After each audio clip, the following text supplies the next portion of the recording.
See a little bit of desperation in him. Kind of sad when you think about it. Man, I always say he's a strange kid. Like, I go down the villain approach. He's going down the few screws loose approach. I don't know what it is, but I respect their team. But the fight with me and Tim is well and truly overdue. Hey, what's up? This is Antonio. Welcome back to my channel. Who's ready for some fighting words? In this video, I want to talk about Michael Zerafa.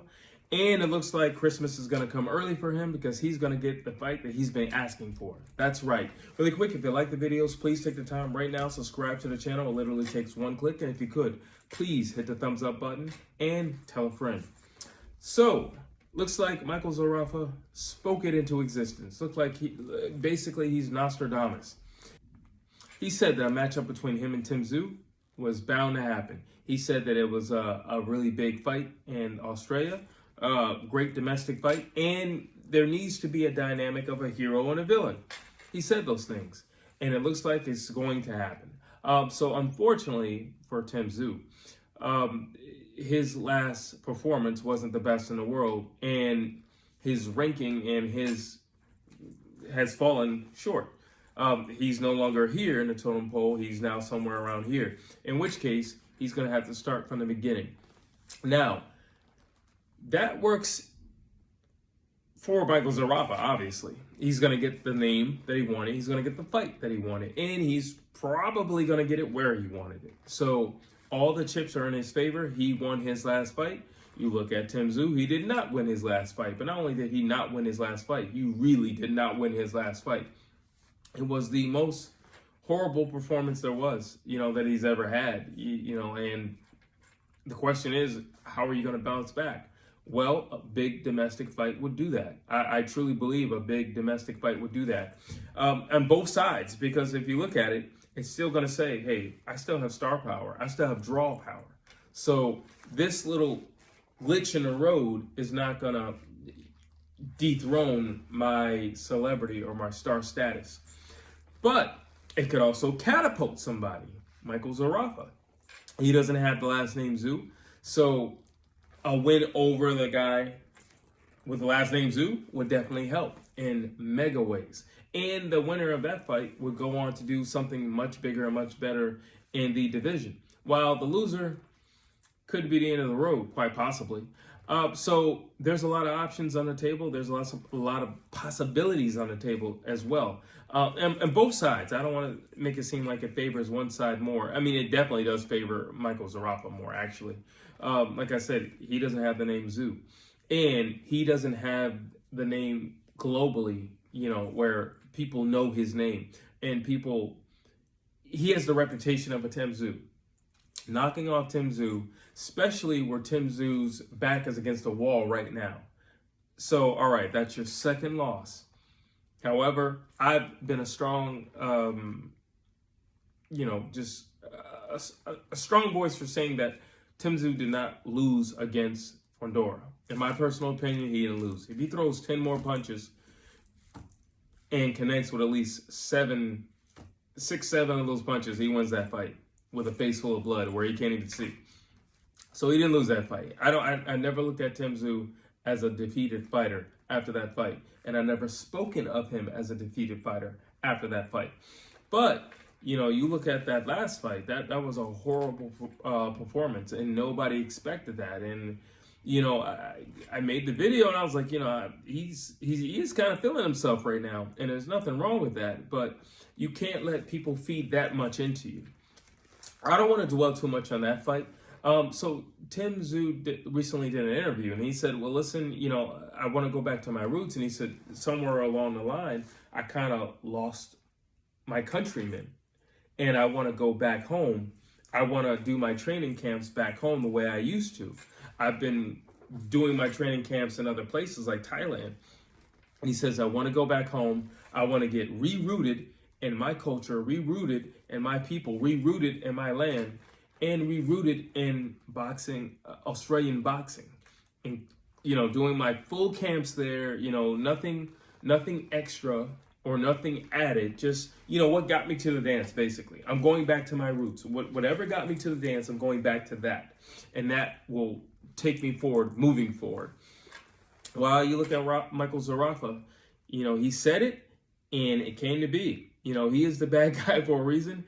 It's going to be a heck of a press conference when we get one. I definitely think this fight is happening. I am 90% sure this fight is happening. Like 90, period. I am 90 to 95% sure this fight is going to happen. It's going to be an interesting time because I know Michael Zerafa is never a word short of anything. And he's going to test Tim Tszyu. And, there's a lot of people who say, Michael Zerafa isn't built for a Tim Tszyu. And I totally disagree with that. Pure boxers will give Tim Tszyu a problem. And based upon that last performance where he didn't even set anything up, he forgot to use his jab. If he comes in with that mindset, then Michael Zerafa will definitely give him problems. Now, Michael Zerafa is chinny, but he knows how to move. He has good legs. He has a great jab. Those are three things that will give Tim Tszyu problems, easily. And Michael Zerafa, psychologically speaking, is the type of guy who can get in your noggin. He can get in your head, which I think he has more than enough ammunition right now to get in the mind of Tim Tszyu. Not to mention, forbid the press conference where, let's be honest, Michael Zerafa can run circles around Tim Tszyu. There's not much Tim can do verbally against him. And he knows that, and he's banking on that. And that's going to be one of the weapons that he's going to use to dismantle Tim Tszyu, or at least what he's going to try to use to dismantle Tim Tszyu. While Tim Tszyu, I like what he said. I'm going back to my roots. This is what got me to the dance. I'm going to continue doing what made me who I am. This is Australian boxing is what produced me. I'm going to go back to what produced me, back to what made me. Thailand is not what made me. Going abroad, doing all these things is not what made me. This is what made me. I'm going back home. I want to be embraced by my people, and I want to feel the love. That's what I'm going to do. I'm going to just, fill up on the love and fill up back on the grind. He also mentioned that word, the grind, and that's a very important word to use. Simply because he's willing to put in the hard work, and he's willing to almost pay homage to what got him to the dance. And I like that. I like that he used the word grind because he knows it's going to be a very hard way back up to the top. He didn't just fall from the top. He fell from grace, because now it's a thing of credibility. It's not just that you lost 2 in a row. It's not just that you lost 2 fights you were supposed to win. It's not just that you lost. You were the underdog because let's be honest, let's call it what it is. You were coming from Australia, so that made you the underdog as is. And you didn't live up to anything. So it's almost a knock on as a whole, because you're the biggest thing smoking right now in boxing from Australia. So there's a lot on his shoulders. But the fact that he's willing to go back home, face the music, and dig his hands back in the soil, I think he has what it takes to come back. And I definitely think he has what it takes to beat Michael Zerafa. But if he gets caught up in a word battle with Zerafa, if he gets caught up in allowing Zerafa, because Zerafa will pry and prod, and he will attack him verbally. I already know that's going to happen. I mean, I'm pretty sure all of you know that's going to happen. So it's how does he deal with that? How does he deal with that? And then there's another component. There's Micheal Zerafa, who said, that fight's never going to happen. And he's just, it's sad that he's always calling out my name and my brother's name. He's just doing it for clout. And we're not even thinking about him. Our trajectory is this way, while his trajectory is pretty much plateaued right around here.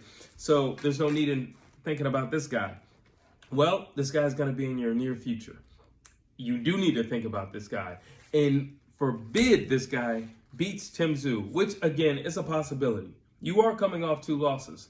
So you had to fight through the mental strain to get back into the fight after the Fondora. Back into the ring after the Fondora fight. Now you're going to have to get back after this. You see, the difference between the last fight and the Fondora fight is this. It's right here. See, the Fondora fight, it's so easy to make an argument that it's bad judging.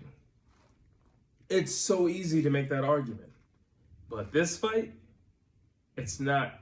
You can't make that argument. You got out-muscled, outgunned in every way.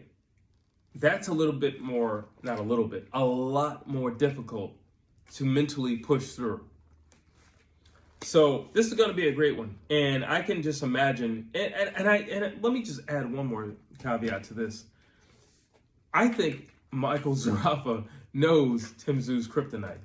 And one thing I can say about the Tszyu family is they're very close and they're very endearing toward one another, especially those brothers. But the problem is Zerafa knows that as well. And I don't think Zerafa will go right at Tim. I think he'll go at Nikita to get under Tim's skin. He's the big brother. I got to defend my little bro. Drop your thoughts down below.